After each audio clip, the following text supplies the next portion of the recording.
छात्र बच्चों, तो तुमने जो ज्योग्राफी का पेपर दिया था मैं वो एक्सप्लेन कर रही हूँ। सबसे पहले तुमने बहुत ज़्यादा मतलब बहुत गंदे से पेपर लिख दिया, तुमने पढ़ के आ ही नहीं रहे हो तुम। मैं दिन रात एक कर रही हूँ तुम्हें पढ़ाने के लिए और तुम्हें कोई मतलब ही नहीं है। तुम्हारा क्वेश्चन था, एक तो सेवा सेक्टर वाला था कि इसमें तुमको टेबल बनानी थी। चलो ठीक है, टेबल तुम लोगों ने मैंने बोल दिया था क्लास में, तो लगभग ने कोशिश कर ली, रिवीजन कर लिया, तो थोड़ी बहुत ठीक बना दी। सबकी तो वो भी पूरी सही नहीं है, बट चलो कोशिश की तुमने, बेटर कर सकते हो। फिर तुम्हारे पास एक प्रश्न था पंचम क्रियाकलाप का।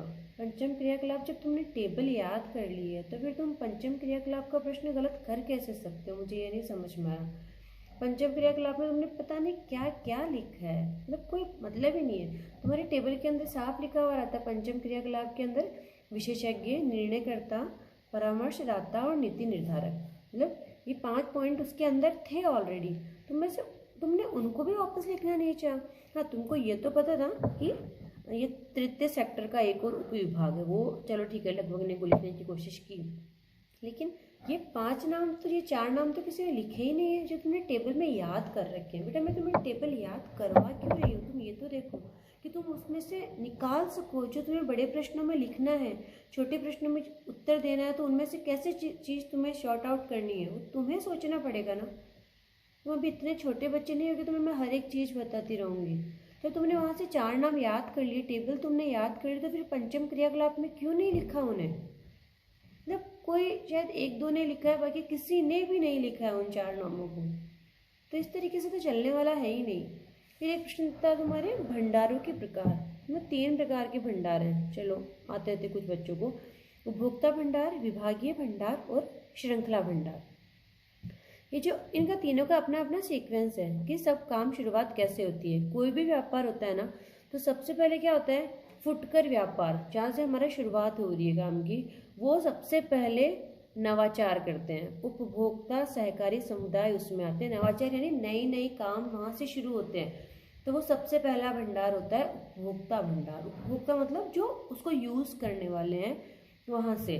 सेकंड होता है विभागीय भंडार। विभागीय भंडार वाले क्या करते हैं, वो जितना सामान होता है उसको सारे को खरीद लेते हैं और उनको बिक्री के लिए अलग अलग पार्ट्स के अंदर विभागों को सौंप देते हैं। सामान खरीदा, तुम अपने यहाँ के जैसा तुम्हारे घर में व्यापार होता है ना, गेहूँ कपास जो कुछ भी हो रहा है तुम्हारे एरिया में, वो किस हिसाब से हो रहा है उस सिस्टम में जाकर के इनको समझोगे तो सही उत्तर लिख पाओगे। क्या क्या वस्तुओं की खरीद करी, उनका भंडार करने के लिए अलग अलग विभागों में उनको बांट दिया जाता है और बिक्री का सर्वेक्षण जो है ना, उसकी जिम्मेदारियां, उत्तरदायित्व और प्राधिकार जो है वो अलग अलग उनके विभागों के प्रमुखों को सौंप दिए जाते हैं। तीसरा था तुम्हारे पास श्रृंखला भंडार। ये लोग क्या करते हैं, श्रृंखला भंडार वाले क्या करते हैं, स्टोर करते हैं चीज़ों को। तो क्या करते हैं, बहुत ही ज़्यादा कम पैसे में, मतलब मितव्ययता से मतलब कम पैसे दे करके बहुत ज़्यादा सामान लेना, बल्क में लेते हैं सामान, सस्ते भाव में मंडियों में खरीद लेते हैं। उसके बाद में क्या करते हैं, अपने यहाँ पर क्या करते हैं, उनको स्टोर करते हैं, उनका विनिर्माण करते हैं दूसरी वस्तुओं के अंदर। उसके लिए वो बहुत ज़्यादा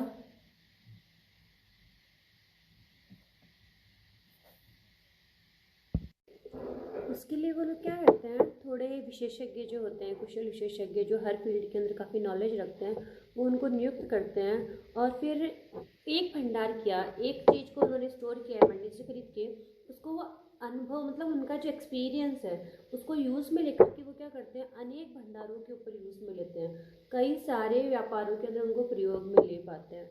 फिर हमारे पास एक प्रश्न था, हाँ, प्रौद्योगिकी ध्रुव का। प्रौद्योगिकी ध्रुव के अंदर क्या था, ये है ना बहुत हाई टेक्नोलॉजी वाले इंडस्ट्रीज होती है, उद्योग होते हैं, हाँ मतलब उच्च प्रौद्योगिकी उद्योग होते हैं ये। इनके क्या होता है, ये एक पर्टिकुलर प्रदेश के ऊपर केंद्रित होते हैं, ये बहुत आत्मनिर्भर भी होते हैं और इनमें स्पेशलिटीज़ होती है बहुत सारी।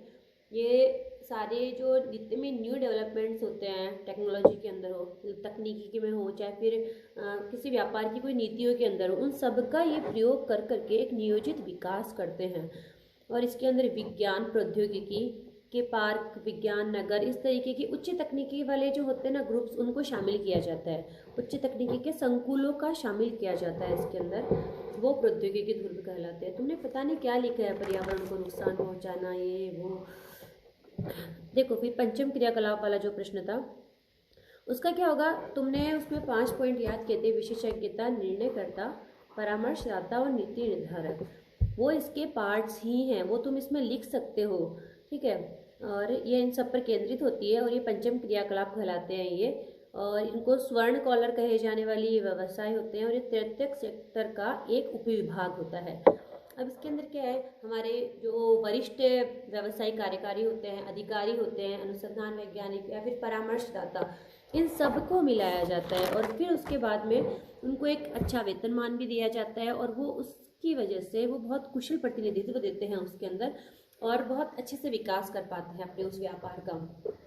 उन्नत अर्थव्यवस्थाओं की संरचना में उनका महत्व उनकी संख्या से कहीं अधिक होता है, क्योंकि उनका मतलब बहुत पढ़े लिखे सुशिक्षित लोगों को, कुशल लोगों को वहाँ पर रखा जाता है, जिसकी वजह से वो उसमें उच्चता लेकर के आ सकते हैं अपने व्यापार में।